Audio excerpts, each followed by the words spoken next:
கடந்த 2 நாட்களாக தமிழக அரசியல் களத்தில் பெரும் பரபரப்பை ஏற்படுத்தியுள்ள நடிகர் விஜய் மற்றும் தேர்தல் வியூக வல்லுநர் பிரசாந்த் கிஷோர் சந்திப்பு குறித்த முக்கிய தகவல்கள் வெளியாகியுள்ளன.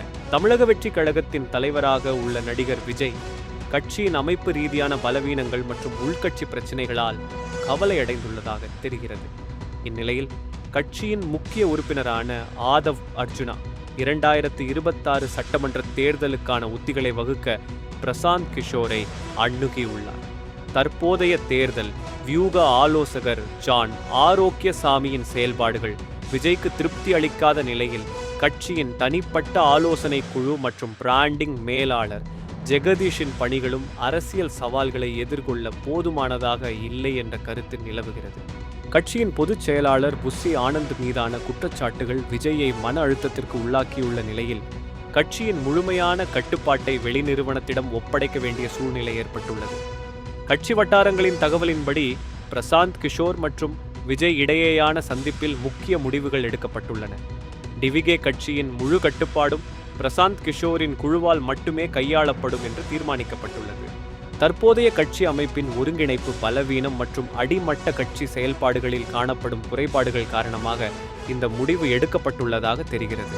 சமூக ஊடக பதிவுகள் முதல் பொதுக்கூட்ட ஏற்பாடுகள் வரை அனைத்தும் பிகே குழுவின் கட்டுப்பாட்டில் இருக்கும் என்பது குறிப்பிடத்தக்கது.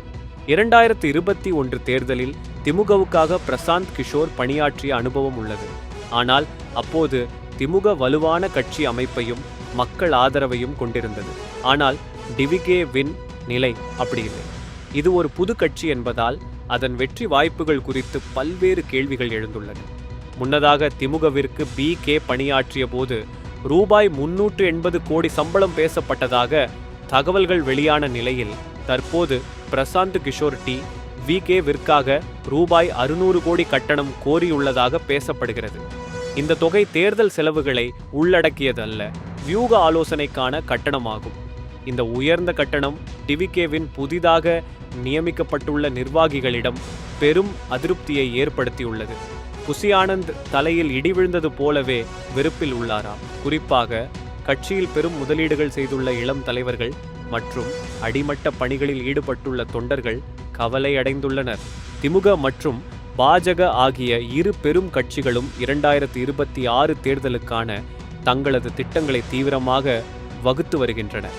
டிவிகேவின் இந்த புதிய அரசியல் நகர்வு எவ்வாறான தாக்கத்தை ஏற்படுத்தும் என்பதை பொறுத்திருந்து பார்க்க வேண்டும். பிகேவின் புதிய வியூக முறையில் கட்சி தொண்டர்களின் ஒத்துழைப்பை பெறுவதும் அதிக நிதி சுமையை சமாளிப்பதும் டிவிகேவின் முக்கிய சவால்களாக உள்ளன.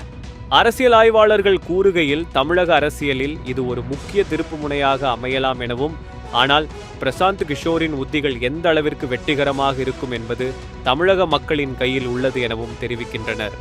அதே சமயம் கட்சியின் முழு கட்டுப்பாட்டையும் வெளிநிறுவனத்திடம் ஒப்படைப்பது என்பது கட்சியின் உள் ஜனநாயகத்தை பாதிக்கும் அபாயம் உள்ளதாகவும் சுட்டிக்காட்டுகின்றனர். விஜய் மற்றும் பிரசாந்த் கிஷோர் இடையேயான இந்த புதிய கூட்டணி தமிழக அரசியலில் புதிய பரிமாணத்தை உருவாக்கியுள்ளது. இருப்பினும் இதன் வெற்றி தோல்வி குறித்த இறுதி தீர்ப்பை 2026 தேர்தல் முடிவுகளே வழங்கும். அதுவரை தமிழக அரசியல் களம் மேலும் சுவாரஸ்யமான திருப்பங்களை சந்திக்கலாம் என எதிர்பார்க்கப்படுகிறது.